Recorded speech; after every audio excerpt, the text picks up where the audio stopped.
அன்று வாரத்தின் முதல் நாள். அது மாலை வேளை. யூதருக்கு அஞ்சி சீடர்கள்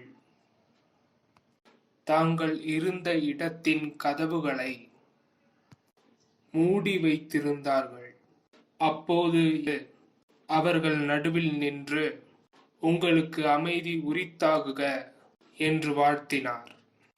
8 நாட்களுக்குப் பின் அவருடைய சீடர்கள் மீண்டும் உள்ளே கூடியிருந்தார்கள். அன்று தோமாவும் அவர்களோடு இருந்தார். கதவுகள் பூட்டப்பட்டிருந்தும் இயேசு உள்ளே வந்து அவர்கள் நடுவில் நின்று, உங்களுக்கு அமைதி உரித்தாகுக என்று வாழ்த்தினார். பின்பு 500க்கும் மேற்பட்ட சகோதரர் சகோதரிகளுக்கு ஒரே நேரத்தில் தோன்றினார்.